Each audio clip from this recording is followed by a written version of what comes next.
Hello friends, welcome to Master Coding Hub. In this tutorial we will talk about the assignment problem.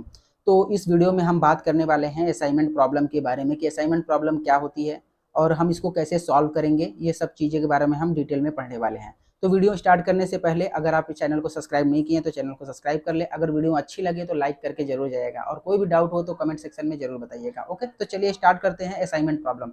तो assignment problem हमारा क्या होता है? अगर कि असाइनमेंट प्रॉब्लम हमारा एक क्या है, लीनियर प्रोग्रामिंग प्रॉब्लम है, एक तरह का लीनियर प्रोग्रामिंग प्रॉब्लम है जिसको कि हम क्या करते हैं या फिर इसको बोल सकते हैं कि हमारा क्या ये एक टाइप का स्पेशल केस है ट्रांसपोर्टेशन प्रॉब्लम का। अब जैसे कि हमारा असाइनमेंट प्रॉब्लम है तो असाइनमेंट प्रॉब्लम्स में हम क्या करते हैं कि हमारे पास कुछ जॉब्स होते हैं, क्या होते हैं, कुछ जॉब्स होते हैं और उस जॉब्स को हमें असाइन करना होता है। जैसे अगर कि हमारे पास जॉब 1 है, जॉब 2 है, जॉब 3 है, ओके, ऐसे करके हमारे पास कुछ जॉब होंगे, 5, 6, 10 नंबर, कितने नंबर है वो तो डिपेंड करता है। ओके, तो इसके अकॉर्डिंग हम क्या करेंगे, हमारे पास कुछ एम्प्लॉय होंगे। ओके, एम्प्लॉय को जैसे ए एम्प्लॉय, बी एम्प्लॉय, सी एम्प्लॉय, तो इस जॉब को हमें इन सब एम्प्लॉय को असाइन करना है। अब इस तरीके से असाइन करना है कि हमारा जो कॉस्ट होगा ना, जो हमारा कॉस्ट होगा वो कॉस्ट हमें क्या करना है, वो कॉस्ट हमें मिनिमाइज करना है। और हमारा क्या करना, मिनिमाइज होगा तो जाहिर सी बात है कि किसी भी ऑर्गेनाइजेशन में अगर कि एम्प्लॉय को अगर कि हम जॉब असाइन करते हैं तो वहाँ पे क्या होगा, हम कम से कम उस एम्प्लॉय को कॉस्ट देंगे, उसको कम से कम हम सैलरी देना चाहेंगे। क्यों? क्योंकि हमें प्रॉफिट ज्यादा हो। तो ये बेस पे एक तरह से एग्जाम्पल है हमारा एम्प्लॉय और जॉब का कि हम एम्प्लॉय को कैसे असाइन करेंगे जॉब की हमारा उनको कम से कम सैलरी देना पड़े। जस्ट लाइक दिस, हमारे यहाँ पे देखिए कुछ एग्जांपल दिया है, assigning salesman in different area of sales, number of taxis of the to the number of the customers and assigning the teachers to the classes. ये सब हमारे असाइनमेंट प्रॉब्लम्स के क्या है, एग्जांपल्स हैं। तो असाइनमेंट प्रॉब्लम्स आप लोगों को समझ में आ गया होगा कि हाँ हमारा असाइनमेंट प्रॉब्लम किस प्रकार का होने वाला है। तो चलिए अब इस प्रॉब्लम को सॉल्व करने के लिए एक मेथड होता है जिसका नाम है क्या, हंगेरियन मेथड। अब हंगेरियन मेथड क्या होता है कि हंगेरियन मेथड के थ्रू हम सॉल्व करते हैं इस प्रॉब्लम को, जिससे कि हमारा क्या होता है कि हमारा जो प्रॉफिट होता है वो मैक्सिमाइज होता है एंड हमारा जो क्या होता है, यहाँ पे लिखा था ना हमारा minimise the cost. Okay, minimise हमारा जो क्या हो जाएगा, यहाँ पे हम मिनिमाइज कर देंगे, मिनिमाइज कॉस्ट को मिनिमाइज कर देंगे और हमारा प्रॉफिट जो होगा, हमारा जो प्रॉफिट होगा वो क्या हो जाएगा, वो अप हो जाएगा, मैक्सिमाइज हो जाएगा। ओके, तो ये हंगेरियन मेथड हमारा बेस्ट मेथड है जो कि हम यहाँ पे इफिशिएंट मेथड है सॉल्व द असाइनमेंट प्रॉब्लम को सॉल्व करने के लिए। तो इसमें कुछ स्टेप्स हैं, उस स्टेप्स के बारे में हम पढ़ लेते हैं। तो पहले स्टेप्स की बात करें अगर कहीं, तो पहला स्टेप हमारा क्या होता है कि हमें जो प्रॉब्लम दिया रहेगा हमें उसमें रो रिडक्शन लगाना होता है। क्या? Row reduction. And second step क्या होता है हमारा होता है कॉलम, क्या होता है, कॉलम रिडक्शन। कॉलम रिडक्शन की बात करते हैं। अब रो रिडक्शन में क्या होता है, रो रिडक्शन में हम क्वेश्चन के थ्रू समझेंगे और कॉलम रिडक्शन को भी क्वेश्चन के थ्रू समझेंगे। तो वहां पे आपको बस स्टेप यहाँ पे जान लेते हैं। ओके, तो यहाँ पे थर्ड वन हमारा क्या हो जाएगा, थर्ड वन हमारा हो जाएगा, अगर कि ये चीजें हो गई row reduction and column reduction, तो उसके बाद हम क्या करेंगे, रो स्कैनिंग करेंगे। क्या करेंगे? रो स्कैनिंग करेंगे। रो स्कैनिंग अगर कहीं हो गया तो हम चौथे स्टेप में क्या करेंगे, कॉलम स्कैनिंग करेंगे। कॉलम स्कैनिंग, लेकिन इसके स्कैनिंग करने का कुछ रूल्स हैं, वो रूल्स हम देखेंगे। ओके, फिर उसके बाद हम क्या करेंगे, हमारा पांचवा स्टेप क्या हो जाएगा, हम कर देंगे असाइन द वैल्यू कर देंगे, असाइन वैल्यू एंड फाइनल हमारा मिल जाएगा क्या, फाइनल ऑप्टिमल सोल्यूशन मिल जाएगा, फाइनल ऑप्टिमल सोल्यूशन मिल जाएगा हमें अगर कि हम वैल्यू को असाइन कर दिए तो। ओके, तो ये इतना आप लोगों को समझ में आ गया होगा कि हमारा क्या है। तो हंगेरियन मेथड में अब यहाँ पे हमारे दो चीजें दो प्रकार का आता है। पहला हमारा अगर की होता है, अगर की बात करें तो पहला हमारा क्या होता है, पहला हमारा होता है बैलेंस्ड प्रॉब्लम। क्या होता है? बैलेंस्ड। और दूसरा हमारा क्या होता है, अनबैलेंस्ड। जैसे कि हमारा क्वेश्चन हमारा क्या हो, या तो बैलेंस्ड हो। अब बैलेंस्ड का मतलब क्या होगा कि हमारा उसमें नंबर ऑफ रो जो होंगे, number of row is equal to number of column, is equal to number of column के बराबर होंगे। मतलब हमारे जितने रो हैं वो रो भी इक्वल है और कॉलम भी इक्वल है। ओके, तो उसको हम बैलेंस बोलेंगे। और हमारा अगर के अनबैलेंस है तो number of row is not equal to number of column. तो यहाँ से हम ये दोनों मेथड को सॉल्व करेंगे। तो इस वीडियो में हम बात करने वाले हैं बैलेंस के बारे में, बैलेंस हंगेरियन मेथड। तो चलिए क्वेश्चन की तरफ चलते हैं। तो क्वेश्चन में यहाँ पे दिया है हमें कि हमारा क्या है, हमारा जॉब दिया है, job A, job B and job C and job D, 4 job दिया है और 4 एम्प्लॉय। तो अगर के देखा जाए तो हमारे कितने रो हैं और कितने कॉलम है, 4 रो है और 4 कॉलम है। तो यहाँ पे हम बोल सकते हैं हमारे पास number of row is equal to number of column है क्या। ओके, तो ये हमारा क्या है, ये हमारा सही है, यानी कि ये हमारा इक्वल है। तो यहाँ पे हमारा ये क्या हो गया, हम यहाँ पे लिख देंगे सिंस द प्रॉब्लम इज, क्या लिख देंगे, the problem is balanced. Okay, हमारा प्रॉब्लम क्या है, बैलेंस्ड है। अब हमें क्या करना है, अब इस पे हमें स्टेप फर्स्ट लगाना है। स्टेप फर्स्ट हमारा क्या था, रो रिडक्शन। अब यहाँ पे हमारे ये सब जो वैल्यू दिया है ना 20, 56, 38, 26, ये सब पूरी वैल्यू हमारा क्या है, कॉस्ट इन रुपीज है इस जॉब को। अगर कहीं ये 1 नंबर वाला जॉब, अगर कहीं ए 1 नंबर वाला एम्प्लॉय, सॉरी 1 नंबर वाला एम्प्लॉय अगर कहीं ए जॉब करता है तो वो कितना रुपीज लेगा, 20 रुपीज लेगा। अगर कहीं बी जॉब करता है तो वो कितना लेगा, 56। अगर कहीं सी करता है कितना लेगा, 38। अगर कहीं डी करता है तो 26। इसी प्रकार हमारा क्या है, जो सेकंड एम्प्लॉय है, सेकंड एम्प्लॉय वो अगर कहीं ए जॉब करता है तो 30 लेगा, बी करता है तो 60 लेगा, एंड सी करता है तो 12 लेगा, एंड डी करता है तो 56। इसी प्रकार थर्ड है, इसी प्रकार हमारा फोर्थ है। तो यहाँ पे हमारे पास एक एम्प्लॉय को 4 जॉब्स के अलग अलग यहाँ पे कॉस्ट दिया है। तो अब इसी कॉस्ट को हमें मिनिमाइज करना है कि हम कौन से एम्प्लॉय को कौन सा जॉब दे, 1 को ए दे कि बी दे या सी दे या डी दे, कौन सा जॉब दे कि हमारा जो कॉस्ट है वो मिनिमम कॉस्ट एम्प्लॉय को देना पड़े। तो इसको सॉल्व करेंगे। तो स्टेप फर्स्ट में हमें क्या करना है, स्टेप फर्स्ट में हमारा क्या था, हमें क्या करना है, रो रिडक्शन।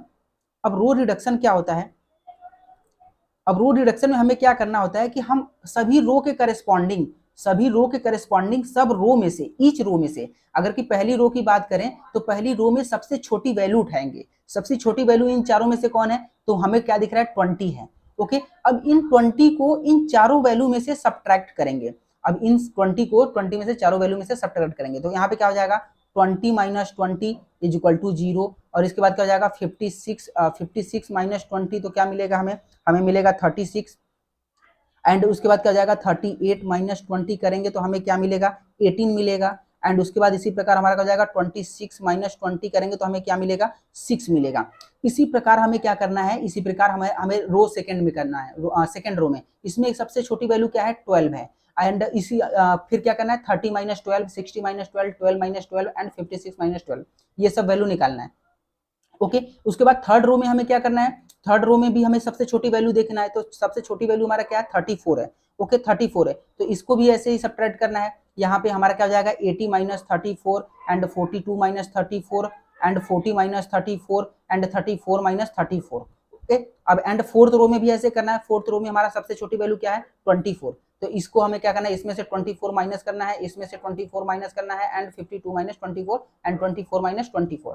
तो ये सब जो वैल्यू आएगी हम उसको नेक्स्ट टेबल में लिखेंगे। तो हमारा जो नेक्स्ट टेबल है, हम क्या लिखते हैं इसमें, यहाँ पे हम लिखेंगे क्या, हमारा इसमें क्या आ रहा था, यहाँ पे हमारा 0 आ रहा था, यहाँ पे 36 आ रहा था, एंड यहाँ पे हमारा क्या आएगा, 18 आएगा, एंड यहाँ पे हमारा क्या आएगा, 6 आएगा, और यहाँ पे हमारा क्या आएगा, 18 आएगा, एंड यहाँ पे हमारा क्या आएगा, 48 आएगा, एंड यहाँ पे 0 एंड 44।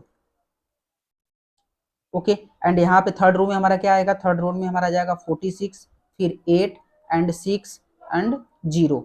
ओके, फिर हमारा क्या हो जाएगा, यहाँ पे 18 हो जाएगा, एंड 32 एंड उसके बाद 28 एंड 0। ये होगा हमारा रो रिडक्शन हो गया। अब रो रिडक्शन के बाद हमें क्या करना है, कॉलम रिडक्शन। स्टेप सेकेंड हमें लगाना है क्या, स्टेप सेकेंड हमारा जो हो जाएगा वो क्या हो जाएगा, कॉलम रिडक्शन।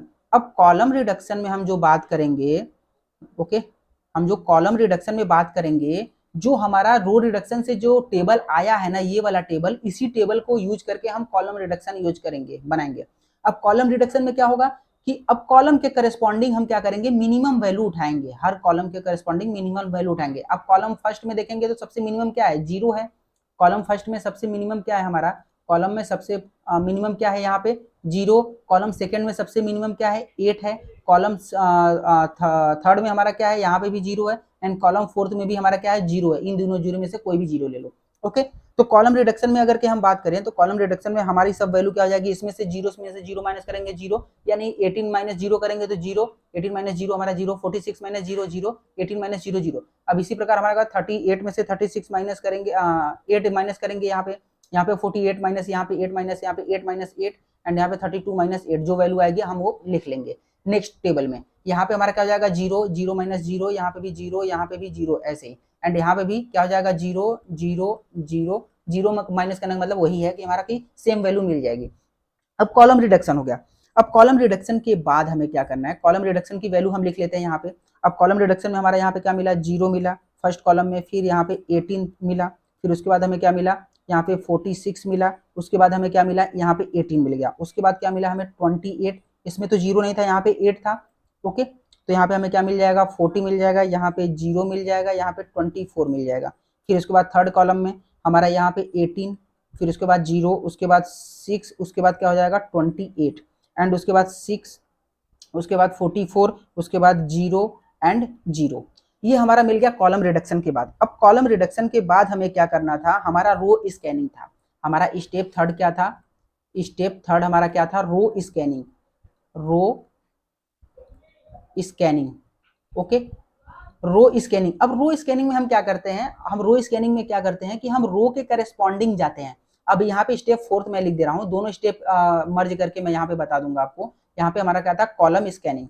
ओके, अब देखिए रो स्कैनिंग में क्या करते हैं कि हमें वो रो ढूंढना है, इस रो, हर एक रो के करस्पॉन्डिंग जाना है, हर एक रो के करस्पॉन्डिंग जाना है, और वहां पे हमें सर्च करना है क्या उस रो में कम मिनिमम 1 0 है क्या। हमें क्या देखना है, बस एक 0 वाला रो ही कंसिडर करना है। इसमें देखेंगे कि इस रो में कितने 0 है, एक 0 है, तो इसको हम क्या कर देंगे, यहाँ पे इसको बॉक्स बना देंगे। और उस रो के करस्पॉन्डिंग, उस रो के करस्पॉन्डिंग कॉलम में अगर कि कोई भी 0 होगा ना, तो हम उसको क्रॉस कर देंगे। क्या कर देंगे, क्रॉस कर देंगे। अगर कहीं 0 है, मान लीजिए अगर कि यहाँ पे भी 0 होता, कहीं और 0 होता ना, तो हम उसको क्या कर देते, उसको क्रॉस कर देते उस रो के करस्पॉन्डिंग कॉलम में। ओके, अभी इस रो के करस्पॉन्डिंग है, तो इस रो में हम पहले सर्च किए कि क्या एक 0 है क्या, सिर्फ एक 0 रहेगा तभी हम असाइन करेंगे, तभी हम बॉक्स बनाएंगे। एक 0 है यहाँ पे, हाँ हमने बॉक्स बना दिया।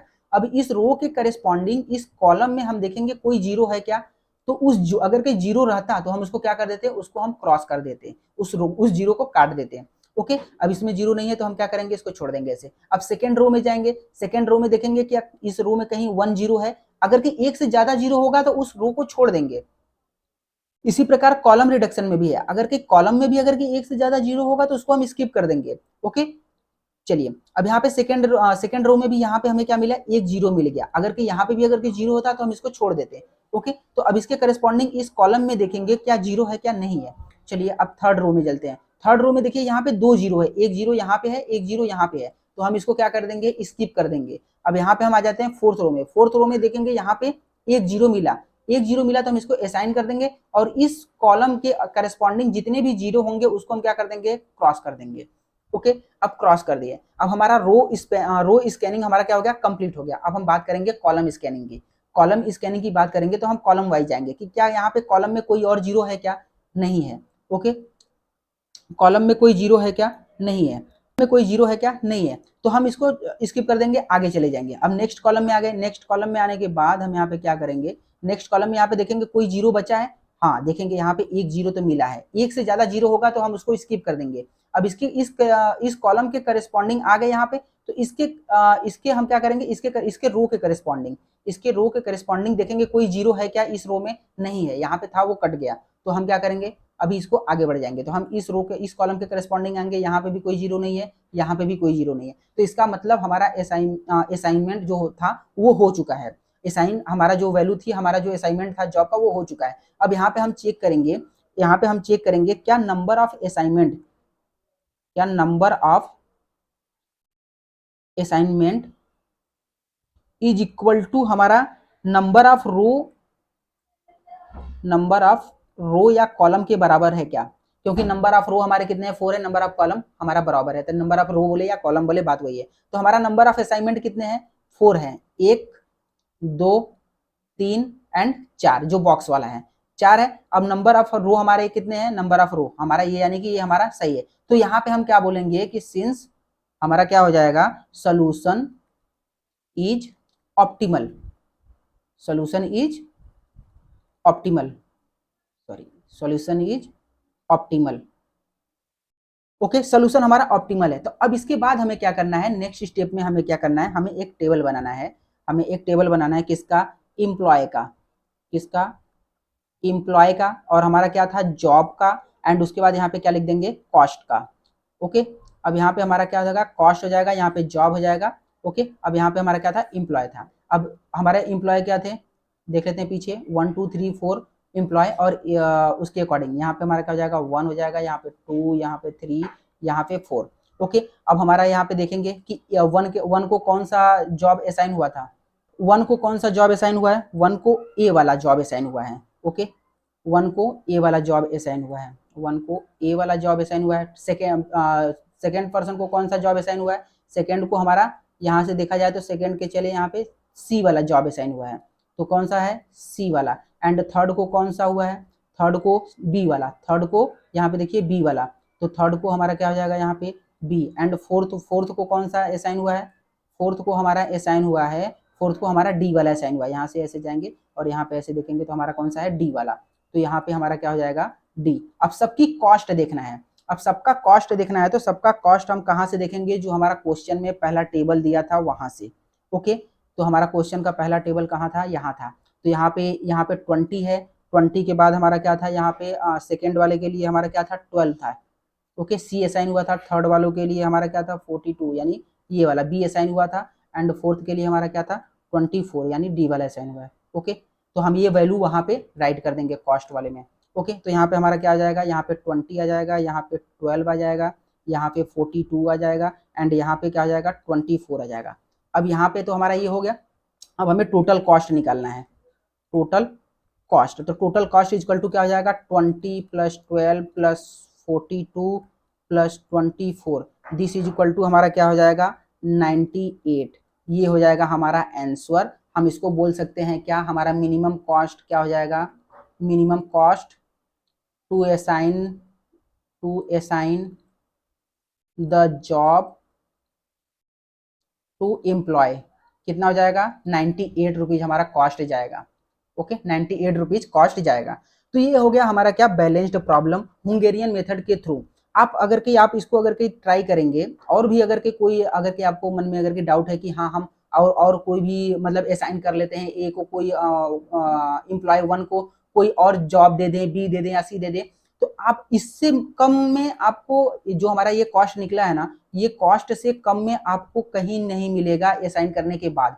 इस मेथड का ये खासियत है, ये इतना इफिशियंट है। आप कोई भी और मेथड अप्लाई कर ले, आप कोई भी अगर कहीं यहाँ पे कोई भी यहाँ पे आप चाहते हैं सी दे दूं या फिर बी दे दूं 1 को, तो आप अगर कहीं कोई भी ट्राई कर लें, कोई भी अप्रोच ट्राई कर लें, तो इससे ज्यादा ही आएगा, इससे कम नहीं आएगा। 98 हमारा मिनिमम कॉस्ट आएगा। ओके, तो उम्मीद करता हूँ आप लोगों को क्लियर हो गया होगा कि हमारा असाइनमेंट प्रॉब्लम क्या है और हुंगेरियन मेथड के थ्रू हम बैलेंस्ड प्रॉब्लम को कैसे सॉल्व करते हैं। ओके, तो हम बात करेंगे अब नेक्स्ट वीडियो में अनबैलेंस्ड प्रॉब्लम को कैसे सॉल्व करते हैं हुंगेरियन मेथड को असाइनमेंट प्रॉब्लम का। ओके, तो अब मिलते हैं नेक्स्ट वीडियो में, तब तक के लिए बाय बाय। अगर वीडियो अच्छी लगी हो तो लाइक करिएगा एंड शेयर करिएगा, और कोई भी डाउट हो तो कमेंट करके बताइएगा, मैं वहाँ पे आपको रिप्लाई देने की पूरी कोशिश करूंगा। ओके, तो वीडियो को यहीं पे एंड करते हैं, मिलते हैं नेक्स्ट वीडियो में, तब तक के लिए बाय बाय, टेक केयर।